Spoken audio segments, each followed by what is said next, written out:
Ladies and gentlemen, boys and girls, and of course, so-called human beings, welcome back to the channel. I'm Cap, this is my place.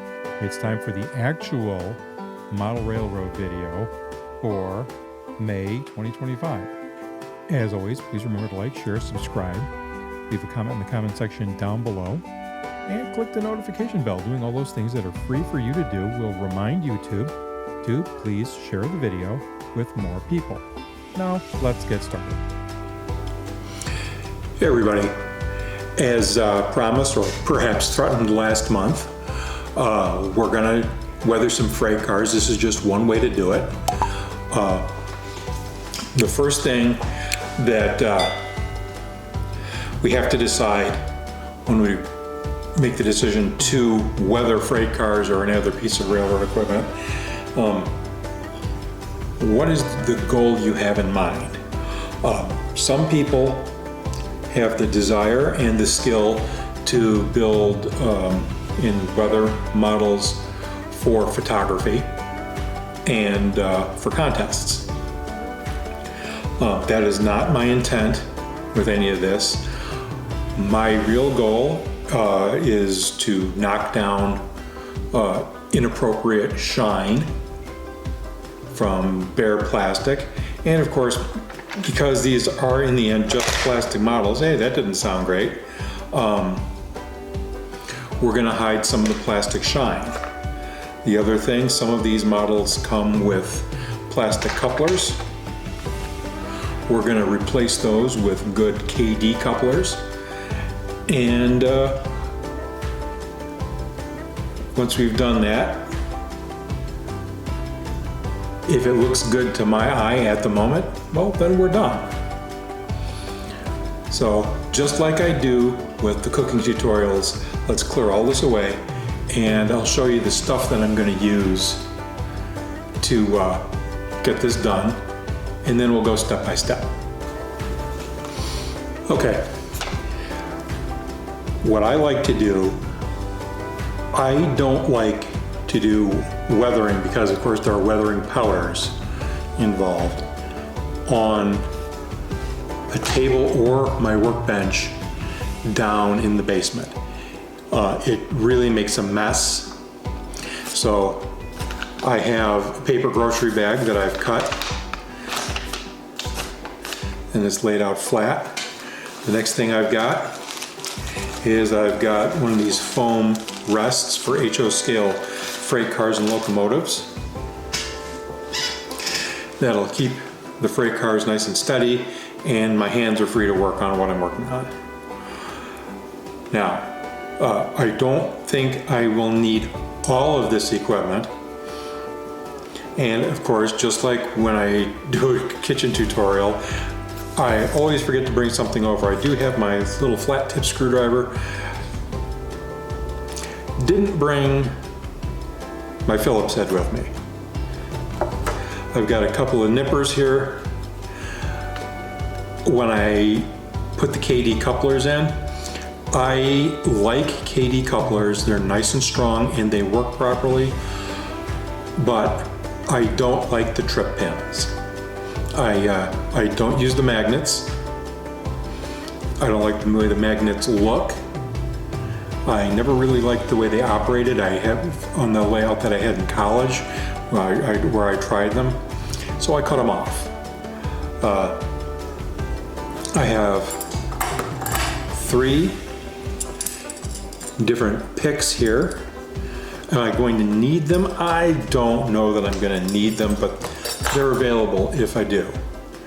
I have a nice strong set of tweezers, an X-Acto knife, reasonably fresh blade. I have a file, and because we're going to need this, I have a truck tuner.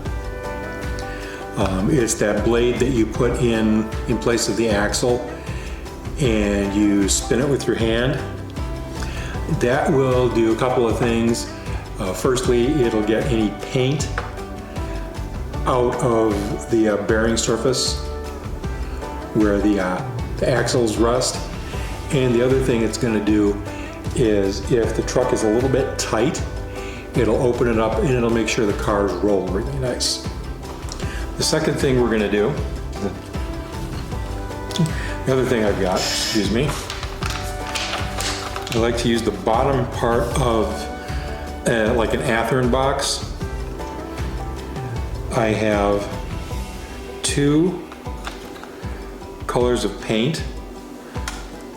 There you go.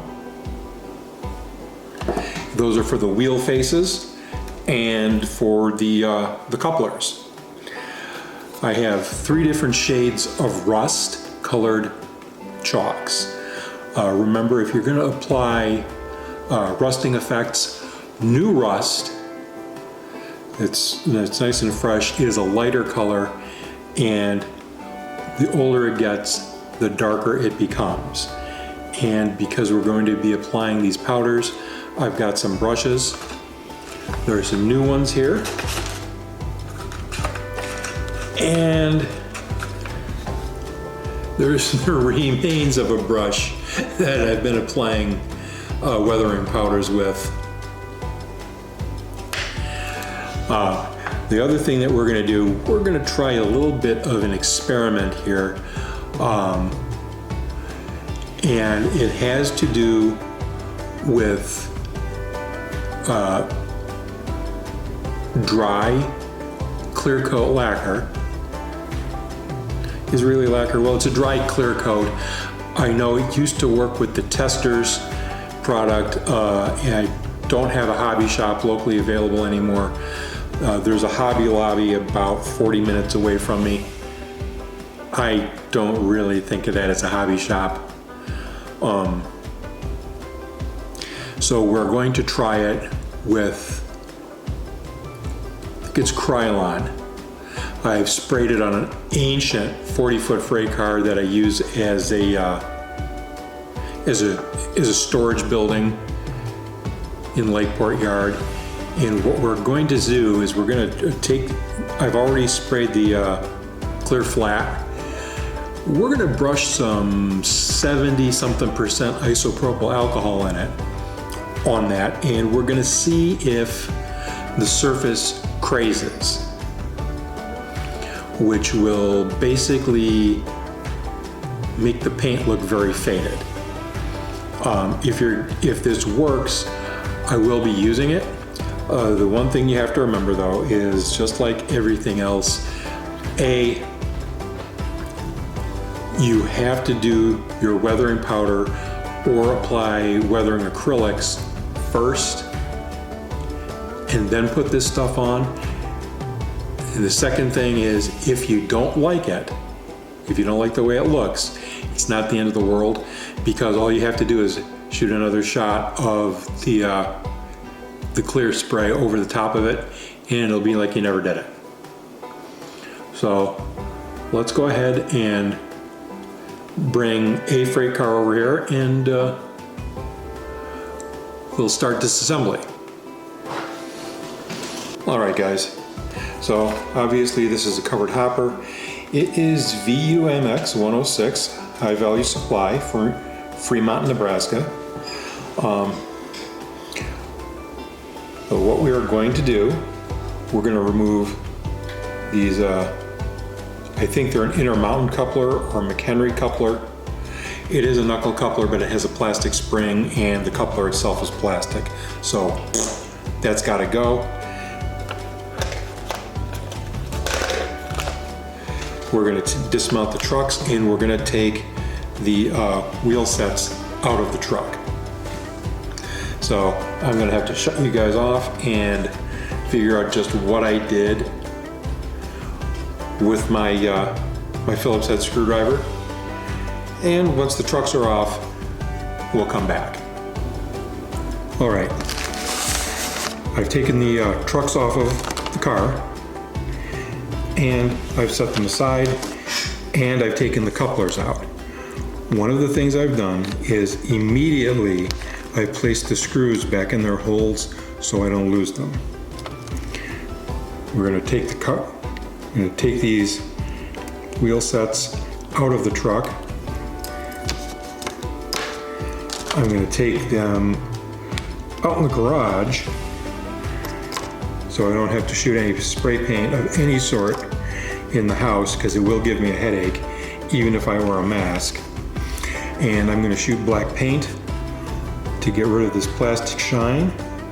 And then once that paint has been dried, I'll come back, and here where we have the springs, I'll put actual rust-colored paint on the springs.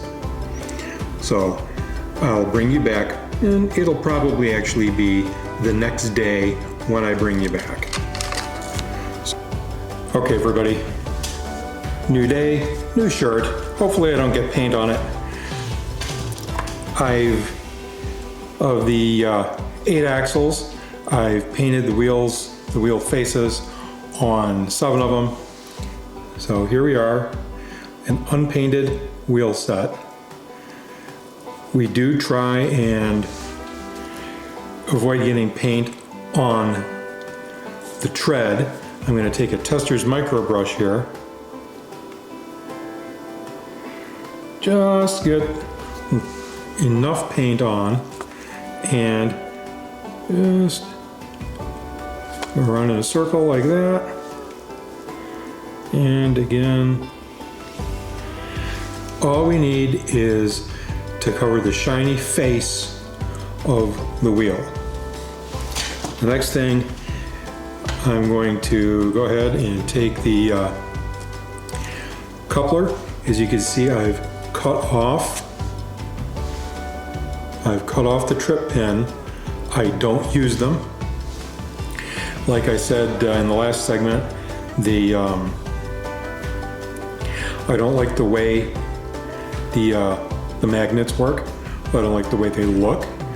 And the other thing that I didn't mention, the trip pins, once they're adjusted properly, that they don't catch on track work, they tend to interfere or be interfered with by pilot plows on locomotives. So what we're going to do here, again, just a little bit of paint on the micro brush. And one of the things we need to do is in that top area there is the top of the pivot, the little axle that the knuckle moves on. We want to try and not get paint in that, but we do need to get close to it. So there we go, get that painted up. So the next thing we'll do,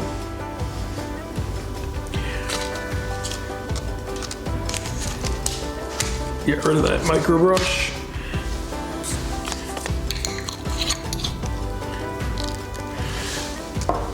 The next thing we have to do, nope, we're not done. I'm a dummy.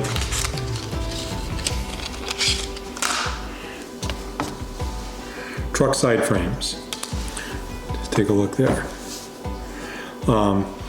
We have this area here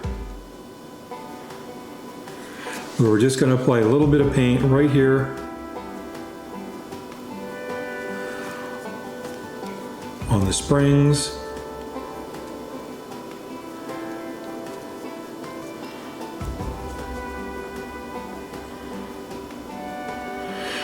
Just enough so that we can see where the springs are as the trains pass. As you've seen on my layout, most of the layout is close to shoulder height. So it is kind of obvious when the wheel faces and the truck side frames are shiny. So last night I went out on the front porch with a can of black spray paint.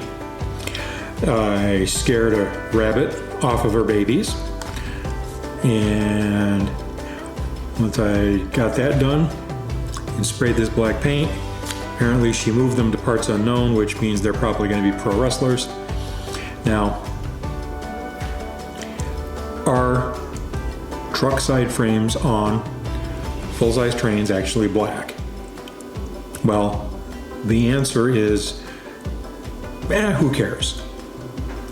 This is HO scale, and like I said in the opening segments, I'm not interested in building contest quality models, so it's not really that important. Well, what we're going to do, we're going to take this and we're going to bring over a little bit of fairly fresh light rust color chalk, and we're just kind of brush this on here.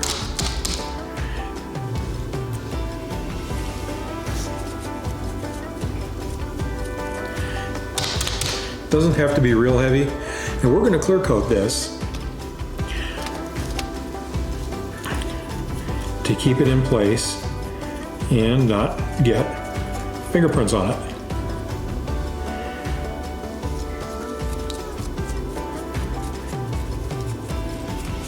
And as you can see how much better that looks. See if we can get a little focus here. That doesn't seem to have helped any. The next thing we're going to do, I'm going to grab a wheel set here. This wheel set is nice and dry. I'm going to just very gently touch the brush into the pastel chalks, and I'm going to swirl it like this. Now, some of you are thinking, Cap, you're modeling an HO scale. Is that really necessary? And the answer is, I don't know. I got into the habit of doing this while I was on workers' comp when I had my back injury. And so I've just continued to do it whenever I get around to weathering a freight car. In HO scale, it's probably not necessary. But if you're modeling in a scale, say S scale or larger, might be necessary. It doesn't take much chalk.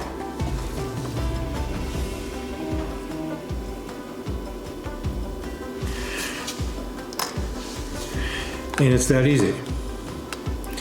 Next segment, we'll take a look at weathering the car bodies. Okay guys, we're gonna start this section of the video by saying I'm not happy. Seems to be a theme here. As I had said earlier, I was looking for a replacement for the old Testors flat clear. And we don't have a hobby shop locally anymore. Previously, I have successfully used Rust-oleum Painters Touch spray paint on several items, and it came out beautifully. However, their clear has been a problem, and I don't like the way the model has come out. And it's unfixable, I think. It puddled up, even a light coat. I shook the can for more than a minute. I shook it frequently. Like I said, I started with several light coats. This is the unweathered side of the model. I started spraying over here, did a pass all the way past it, stopped spraying, let it dry, came back, same thing.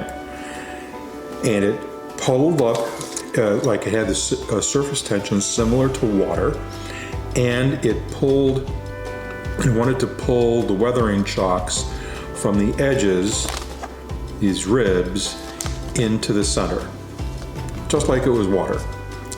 Well, the roof guys, the roof came out all right.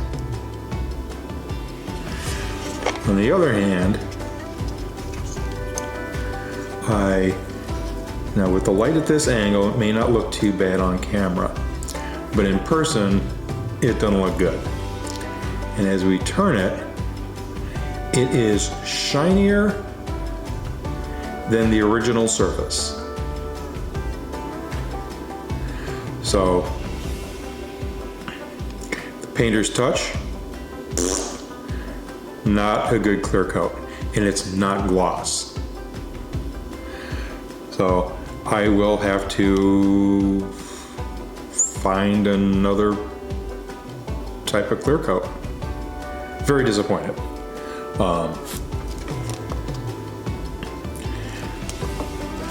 Remember guys, that when you do clear coat on your models and you're using paint, or using weathering chalks, somewhere depending on the color of the chalk and how dark it is, someplace between 60 and even 90% of the weathering you did is going to disappear because you're applying a liquid to it.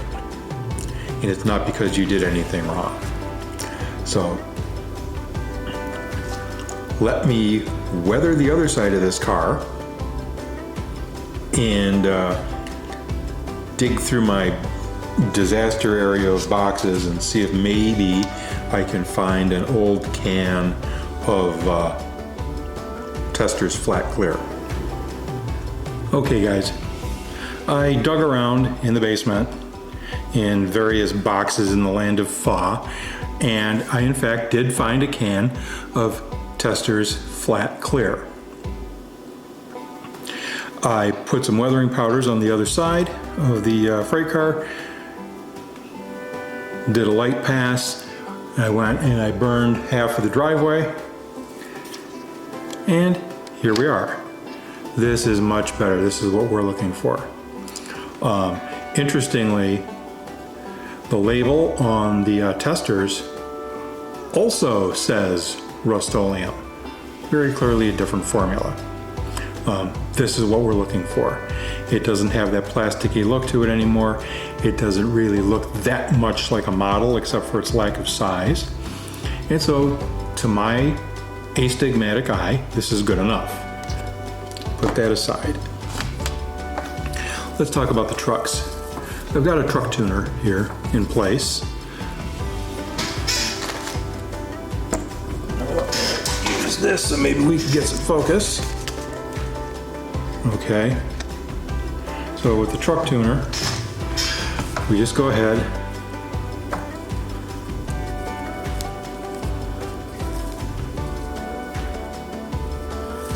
and we give it a spin, kind of pinch the ends of the journal boxes a little bit where the bearings are.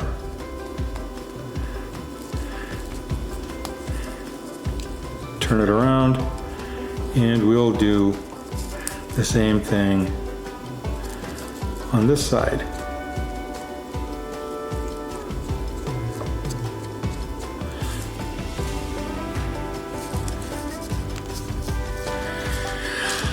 That's all you got to do. It doesn't take that many turns on that.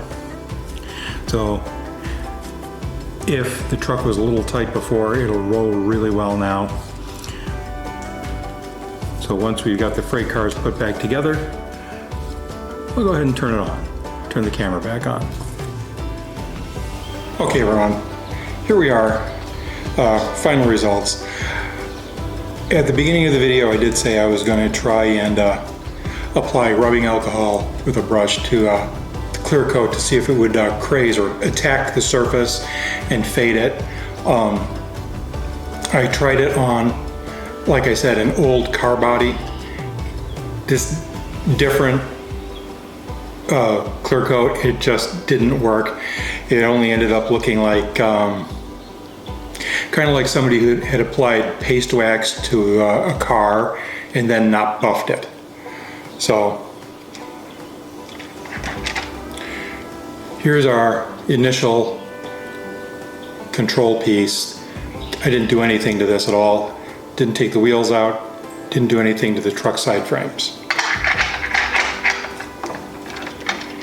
Here, all I've done, a little clear coat. And here we have, on the one side, this is the Tester's clear flat for models. And then, unfortunately, this is the Painter's Touch side. Won't do that again. Now, in the process of doing all this, yeah, I broke a truck side frame here. Luckily, I have packages. Athearn sells 2 packs of 100-ton roller bearing trucks with wheels. I had a package that was already opened where one had been used, so no terrible loss. I've got an extra wheel set available, so hey, winning, sort of. Anyhow, thanks for watching the video, guys. We'll see you next week with another scheduled video, like every Wednesday, and perhaps something on a Monday or Friday, as something odd pops into my otherwise still empty head. We'll see you guys.